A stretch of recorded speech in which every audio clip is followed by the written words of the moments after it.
Hello YouTube, this is Jake from Jake Josh Team, and I want to tell you guys my story. And if you haven't already, please hit that subscribe button and notification bell to support the channel. Thanks.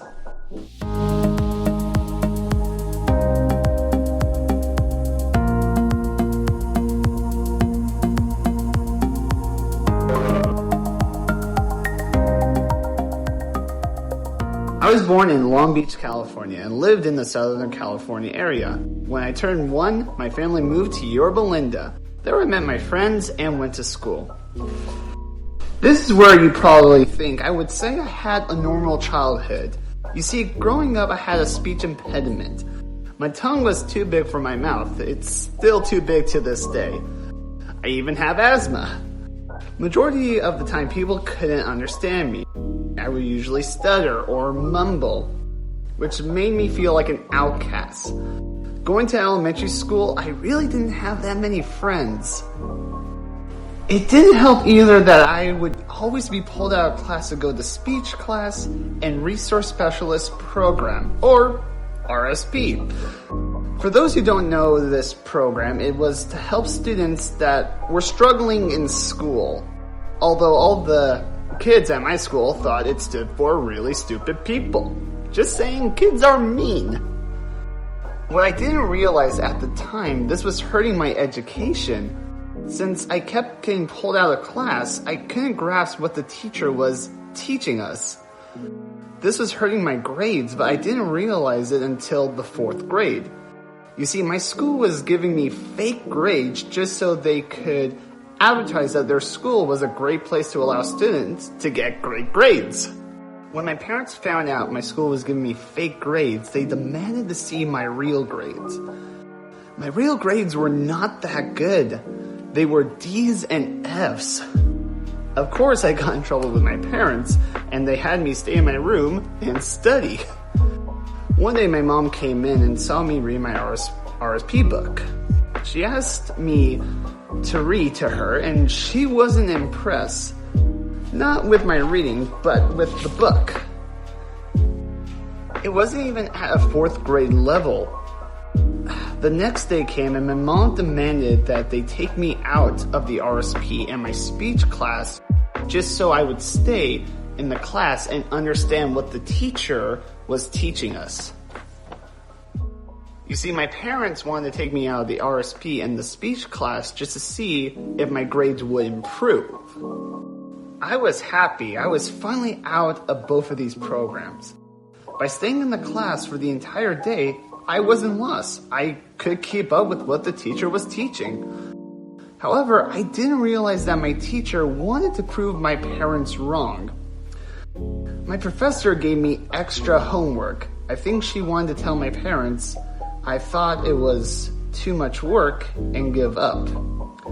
On top of that, since I didn't have speech class anymore, my dad wanted me to practice my speech. That entire 4th grade year, I stayed up till 10 p.m. doing homework and working on my speech. Always going to bed around 10:30 p.m. I will admit, it almost got to me if it weren't for my brother. I remember one day I was crying just because of how overwhelmed I felt with all this work. My brother gave it to me straight. Either I complain about the problem or go and face it. This encouraged me to keep going. And at the end of my 4th grade year, my D's and F's turned to A's and B's. In fact, I became the most improved student at my elementary school. People started understanding me a little more. I wasn't stuttering anymore, but I still needed to work on my speech. After the 4th grade year, my GPA was 3.0 or even higher. That year gave me more confidence than ever. Another thing that gave me confidence was Taekwondo. It was difficult for me at first to learn the correct forms and how to correctly do the kicks. I even remember I had a hard time breaking the boards, but I kept at it and eventually I figured it out. In time, my instructor felt that it was time for me to join the sparring team. In the beginning, I was terrible. Sparring classes were only once a week, but I always dreaded that Friday. Once a week, I would get beaten up and get the wind knocked out of me. I always felt defeated at the end of every practice.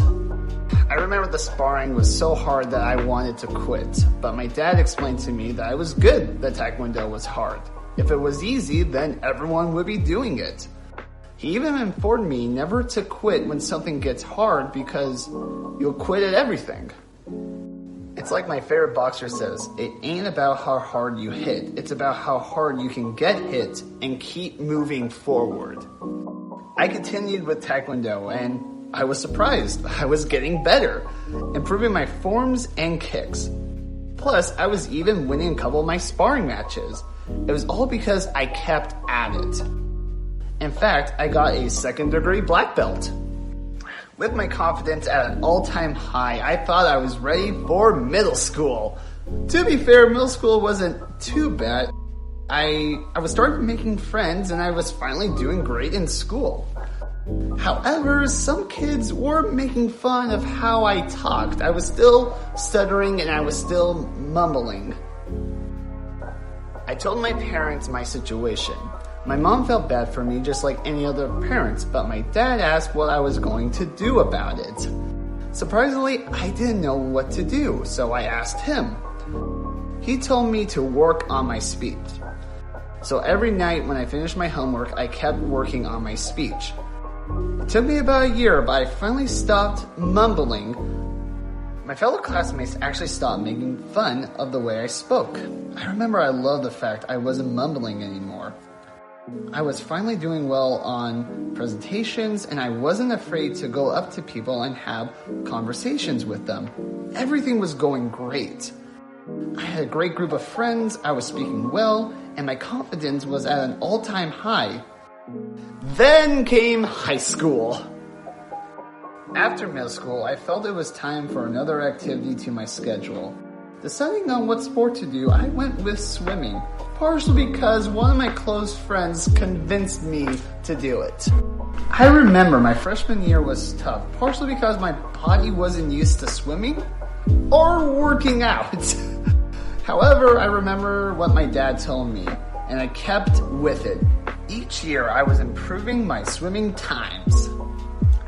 That first year, my coaches weren't expecting much from me, just because they thought I was too slow my freshman year. I wanted to prove them wrong, but I didn't know exactly how to improve. My family didn't have a pool, so I couldn't practice. However, my close friend told me about this club swim program, and we both decided to do it, just to improve our swimming techniques. When sophomore year came around, my coaches were impressed how much faster I became.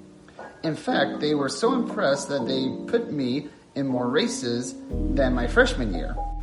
However, during my sophomore year, I had an asthma attack during one of my practices. I remember pulling myself out of the pool was one of the hardest things I have ever done. I was struggling. I couldn't even breathe. Once I was out of the pool, my coach yelled at me why I was getting out of the pool when practice was still going on. Then he saw me struggling to breathe and saw me point at my swim bag. He quickly ran over and grabbed my inhaler. He told me that I could go home early. Once I caught my breath, I wanted to keep going. All I wanted was to improve. After that horrifying experience, I kept pushing myself to get faster. After that experience, I was getting faster. During my junior and senior year, I was on the varsity team, and it was all because I kept at it.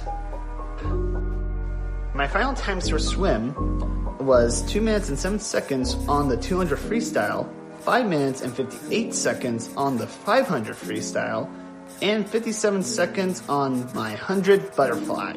I was satisfied with these times. While I was going to high school, my brother and I started our own handyman services in our neighborhood. We washed cars, took care of our neighbors' dogs, cleaned garages, cleaned front and backyards, babysat, drove our neighbors if they needed a taxi service, and we even house sit, just to make some extra cash. This helped with my work ethics for the future. Eventually, my high school days came to a conclusion. I found myself walking across a stage, shaking the principal's hands, and being issued my high school diploma. I had highs and lows with my high school experience, and met amazing people and some great friends, and I even still hang out with them to this day. I was even more nervous about graduating after high school because I still wasn't sure what I wanted to study.